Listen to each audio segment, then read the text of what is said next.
hanya Imad bin Sarman. Kenapa Diponegoro dihabibkan? Ya. Kenapa Imam Bonjol dihabibkan? Ya. Kenapa pahlawan-pahlawan Aceh dihabibkan? Ya. Itu dalam rangka mau mengklaim bahwa Indonesia dimerdekakan oleh para habaib. Ya.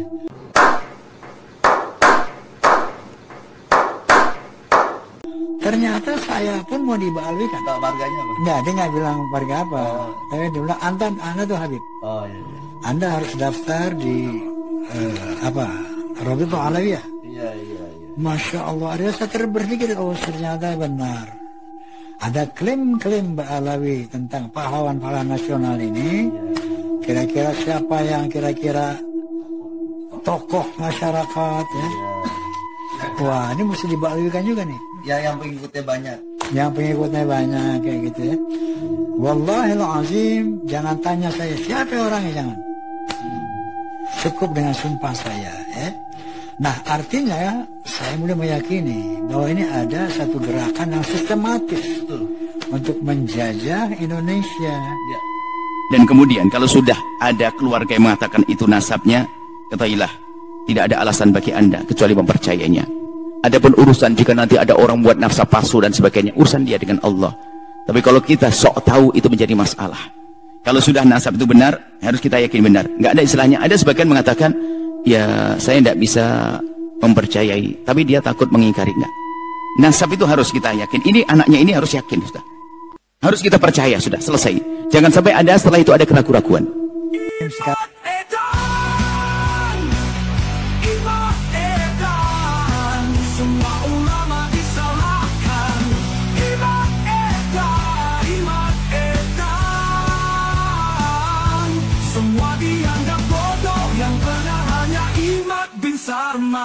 Sekarang saya buka. Sebelumnya nggak pernah saya buka, ini rahasia nih. Ya. Tapi jangan ngomong orang ini rahasia. Nanti kalau setelah saya bilang, Roma Irama, mana orangnya gitu kan? Saya nggak akan tunjukkan siapa orangnya. Tapi itu tidak etis. Betul. Cukup saya dengan bersumpah demi Allah bahwa apa yang akan saya ucapkan ini hak benar. Allah. Kalau saya dusta, saya dilaknat oleh Allah, siap dilaknat. Allah. Oke? Jadi jangan tanya nanti, mana orangnya, jangan. Iya, iya, iya. Saya akan nyatakan bahwa ada seorang Habib bertelepon kepada saya satu hari. Iya. Ini kira belum 1 tahun ya, mungkin belum beberapa bulan ini. Baru beberapa bulan aja. Ketika kasus ini mulai muncul. Ya. Bang Haji, Assalamualaikum. Waalaikumsalam. Ente tuh habaib. Ente tuh Habib ini. Iya, iya, iya. Ente mesti datang ke Rabithah, ya. Oke. Harus terima sertifikat. Oke. So dia bilang kalau nggak salah hari Senin ente ke sana Bang Haji. Yang bayarin sertifikatnya ente nggak usah bayar, aneh bayarin. Wah. Nah ini saya terpikir, kenapa Diponegoro dihabibkan? Iya. Kenapa Imam Bonjol dihabibkan? Ya. Kenapa pahlawan-pahlawan Aceh dihabibkan? Ya. Itu dalam rangka mau mengklaim bahwa Indonesia dimerdekakan oleh para habaib. Ya. Ternyata saya pun mau dibalikan. Tahu warganya apa? Enggak, dia nggak bilang warga apa. Tapi dia bilang, Anda tuh Habib. Oh iya, iya. Anda harus daftar di Rabithah Alawiyah. Iya, iya, iya. Masya Allah, ada saya berpikir, oh ternyata benar. Ada klaim-klaim Mbak Alawi tentang pahlawan-pahlawan nasional ini. Iya. Kira-kira siapa yang kira-kira tokoh masyarakat ya? Iya.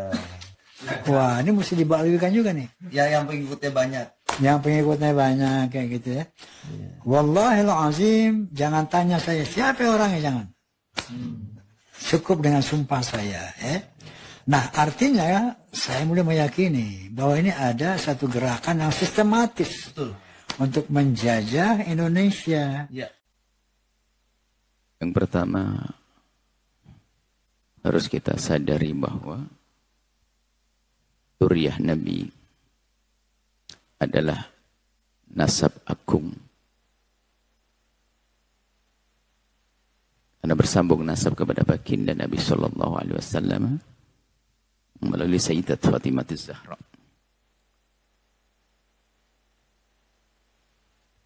Dan ada kewajiban-kewajiban atas kita kepada ahli bait, dzurriyyah Rasulullah sallallahu alaihi wasallam. Mulai dari perhatian yang harus kita berikan, penghargaan, cinta, dan seterusnya banyak. Ini yang harus kita pahami. Dan jangan sampai ada terbetik, terlintas sedikit di hati kita kebencian kepada ahli bait Rasulullah. Karena itu cucu baginda Nabi sallallahu alaihi wasallam. Kalaupun ada di antara mereka punya perilaku tidak baik, tidak benar, justru seharusnya kita semakin sayang, berusaha untuk membawanya kepada kebenaran. Bukan kita jadikan bahan untuk mencaci dzurriyyah Nabi. Kadang ada reaksi-reaksi negatif dari sebagian orang yang mungkin memang tidak mendapatkan nasib mencintai ahli bait. Kapan melihat ada keluarga atau keturunan Nabi melakukan kesalahan, yang ada adalah semacam kegembiraan. Karena dzurriyyah Nabi seperti itu, na'udzubillah. Dan itu bukan Anda semuanya. Semoga Anda adalah orang yang punya cinta yang sesungguhnya kepada dzurriyyah Nabi sallallahu alaihi wasallam. Kemudian masalah nasab. Orang yang paling bisa menjaga nasab itu orang Arab. Dan mungkin kepada siapapun, jika ingin berbicara tentang nasab, harus dengan ilmu. Kami mengetahui sedikit tentang ilmu nasab tersebut, maka kami sampaikan tidak susah di dalam menitsbat nasab. Yang jelas ada satu hal yang harus kita fahami, bahwa Nabi pernah bersabda, "Man idda'a ila ghairi abihi wa huwa ya'lamu annahu ghairu abihi fal jannatu 'alaihi haramun." Barang siapa mengaku-ngaku menisbatkan kepada selain ayahnya, dia mengaku-ngaku kepada selain bapaknya, dan dia tahu kalau itu bukan bapaknya, bukan nasabnya, maka surga haram bagi dia. Untuk memahami ini adalah memahami dengan dua sisi. Yang pertama, kalau itu bukan keturunanmu, bukan ayahmu, jangan katakan itu ayahmu. Ini satu sisi. Tapi jangan memandang dari sisi ini saja. Sisi lain adalah, jika selama ini Anda tahu bahwasanya itu ayah dan kakekmu, maka Anda pun tidak boleh mengingkari. Ingat. Maka selama ini, orang yang kami ketahui yang punya nasab kepada ahli bait Nabi Muhammad, mereka memang mengetahui seperti itu dari orang-orang sebelumnya. Maka orang seperti itu juga tidak boleh mengingkari nasabnya. Karena memang selama ini yang mereka ketahui adalah nasabnya dari ayahnya begitu seterusnya sampai baginda Nabi. Jadi memahami hadis tersebut jangan salah. Sisi lain, Anda kalau tidak punya nasab kepada baginda Nabi, jangan mengatakan. Tapi kalau memang selama ini Anda mendengar dari orang tua Anda, dari paman-paman Anda punya nasab, Anda tidak boleh menafikan nasab itu. Tolong pahami agar semua hati-hati. Jika Anda menolak nasabnya seseorang, apalagi dzurriyyah Nabi, jika ternyata itu nasabnya sambung kepada Rasulullah, alangkah besar nih kezaliman kita. Ayo siapapun dari kita, jangan mudah mengatakan, memutus atau menafikan nasab seseorang. Tidak urusan dzurriyyah Nabi saja, nasab seseorang. Bahkan dikatakan, kalau Anda meragukan nasab seseorang, Anda harus mencari bapaknya. Kalau Anda tidak bisa mencari bapaknya, Anda kena hukum qadhaf. Kalau Anda seorang bapak dan anak, sudah tahu, orang masyarakat tahu, bahasanya itu bapak anak, lalu saya katakan, kamu, ini bukan anaknya. Saya harus mencari siapa bapaknya. Menuduh orang yang punya nasab, dengan nasab yang lain juga dosa besar. Yuk kita tingkatkan rasa takut kepada Allah. Jangan sampai yang ada permusuhan, apalagi antara di kalangan ahli, urusan dengan ahli bait Rasulullah SAW. Hei hamba Allah, kami mendengar sepintas, sedih sekali dengan hal-hal yang semacam ini. Pengingkaran, sesuatu yang selama ini sudah kita dengar. Nasab dzurriyyah Nabi yang ada di Indonesia. Kita tahu nasab. Mereka sangat menjaga nasab. takutlah kepada Allah dan Rasulnya. Untuk menentukan nasab sederhana dalam bab kitab fikih, apa yang Anda fahami kitab? Apa yang pernah Anda baca? Kitab tentang misalnya dalam kitab Umdatus Shalik atau apa saja kitab yang ringan. Yang bagaimana menentukan nasab? Nasab itu adalah dengan ikrar. Kalau orang mengakukan ini abahku dan ini ayahku dan tidak diingkari oleh akal, misalnya umur sama, kita tidak boleh mengingkari loh ya. Kita menuduh orang lain bukan sambung nasab, sementara mereka mengatakan sambung nasab, kita menuduh berzina. Hati-hati. Kalau ada orang dengan anaknya datang, ini anakku, kemudian sama tangan, wah kayaknya bukan anaknya, saya menuduh. Jadi menafikan nasab itu tidak kalah gede dosanya dengan mengaku-ngaku nasab. Maka hendaknya harus waspada semuanya. Dan selagi satu keluarga sudah mengatakan mereka punya nasab, cukup Anda percayakan, selesai. Karena keluarga itu yang menjaga, bukan Anda yang menjaganya. Kecuali dengan dalil seyakin-yakinnya bahwasanya itu adalah dusta. Contoh, umurnya enggak bertahu. Masa anaknya lebih kecil umur? Sampai dicontohkan dalam pembahasan fikih, umurnya lebih kecil kok jadi bapaknya. Atau misalnya istifadah. Ini tuh sudah masyhur bahwasanya anaknya ini. Kok tiba-tiba ada orang ngaku anaknya fulan? Sudah masyhur di kampung itu. Saya anaknya ayah saya. Tiba-tiba saya ngaku anaknya orang lain. Ini kan beda. Bagi yang masih menyibukkan masalah ini, kami himbau, ini masalah berat sekali. Khawatir Anda tidak ditengok oleh Rasulullah, ya hamba Allah. Jika ingin berdiskusi, jangan di media sosial, yuk kita ngobrol. Saya bisa menjelaskan insya Allah sesuai dengan pengetahuan saya bagaimana menentukan nasab. Selagi itu adalah sudah kita dengar itu nasab sambung, tidak perlu kita menyuarakan suara yang berbeda. Penentuan nasab sudah sangat jelas. Adalah setiap anak mengatakan, ini ada seorang ayah mengatakan itu anakku, itu adalah sambung nasabnya. Dalam arti, maksudnya diakui kayak Imam Besar. Anakku, ini anakku sudah selesai. Iqrar namanya. Kecuali nanti bertentangan dengan kenyataan. Selama ini tidak pernah kenal, tidak ada hubungan, tiba-tiba ngaku anak. Berarti namanya anak-anakan kan.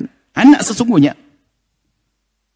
Menuduh orang lain putus nasab berbahaya sekali. Hati-hati hamba Allah. Kemudian yang kami tangkap bukan masalah ini, masalah mau diadu. Dengan problem ini alangkah banyaknya setelah ini akan banyak orang-orang yang menjadi hilang kepercayaan dengan ahli bait Rasulullah. Berarti kita telah merugikan umat. Kita merugikan umat. Yang ingin membatalkan nasab, harus punya hujjah. Dan hujjah ini harus lebih kuat daripada yang menetapkan nasab. Kalau tidak, dalam bahasa, dia yang disalahkan salah. Kalau saya menafikan nasabnya seseorang, saya harus punya bukti kalau ini bukan. Kalau saya tidak punya bukti, saya dicambuk 80 kali. Saya menuduh orang berzina. Ibaratnya begitu, gampangannya seperti itu. Karena menuduh orang, selagi orang sudah punya nasab, kita nafikan nasabnya, maka ketahuilah, saya telah menuduh dia telah melakukan satu perzinaan dan seterusnya. Dan nasab ahli bait Nabi Muhammad di Indonesia adalah sudah sangat jelas. Kami himbau kepada siapapun untuk tidak perlu membahas masalah ini. Jangan sampai membuat keraguan-keraguan umat. Kami sampaikan kepada Anda, wahai umat, kepercayaannya selama ini ada pada hati Anda. Tetap pegangi bahasanya para dzurriyyah Nabi yang ada di Indonesia yang selama ini Anda dengar adalah nasabnya benar. Jangan Anda mau mendengar suara-suara yang mengatakan bahwasanya itu adalah tidak benar. Anda akan rugi pada akhirnya. Kemudian setelah itu, apa sih maunya daripada problem-problem semacam ini yang diinginkan? Hasilnya adalah jelas permusuhan pada akhirnya. Ingat, umat ini mudah diadu domba. Saya sedih, saya membicarakan masalah ini sedih sekali kalau memang betul seperti itu. Karena alangkah banyaknya setelah ini ada umat prasangka buruk. Dan jangan gara-gara ada orang yang dikatakan dzurriyyah Nabi lalu melakukan kemungkaran, kesalahan, lalu kita jadi benci kepada ahli bait Nabi. Hati-hati.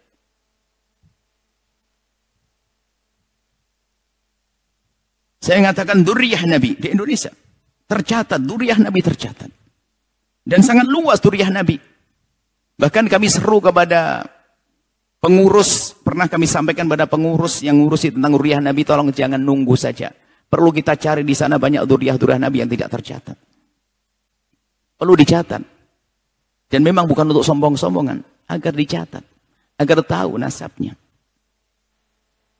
Baik, ini saja yang bisa kami sampaikan, insyaallah. Himbauan kami, mohon maaf jika ada yang tersinggung dengan ini, mungkin yang selama ini menafikan nasab ahli bait Rasulillah. Sepertinya ada dua grup, berarti kalau tadi katanya ada fenomena kontroversi, berarti kan ada dua grup. Dua-duanya, kami mohon maaf kepada dua-duanya. Ingat, dzurriyyah Nabi, cucu baginda Nabi SAW. Kalau seandainya pahit-pahitnya, tapi kita sampaikan pahit-pahitnya, mending saya salah mencintai daripada saya salah menafikan. Mending saya salah mempercayai daripada salah menafikan. Dan kemudian kalau sudah ada keluarga yang mengatakan itu nasabnya, ketahuilah tidak ada alasan bagi Anda kecuali mempercayainya.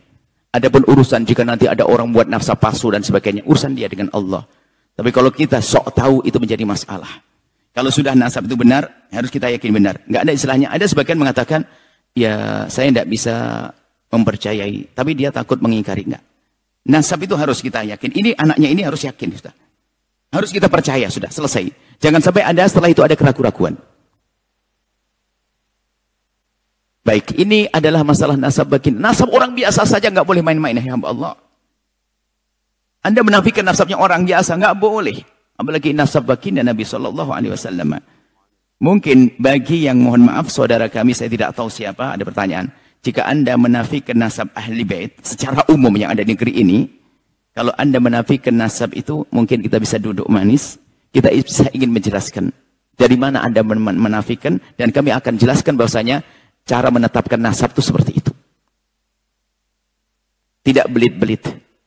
Tidak harus pakai alat-alat medis dan sebagainya, tidak. Justru membahayakan. Anda sebagian dengan alat medis, alat ini dan sebagainya, nggak ada. Nasab itu sangat jelas. Cukup dengan ikrar-ikrar yang selama ini kita dapat dari keluarga-keluarga, sudah kita percaya. Ini saja wahai hamba Allah.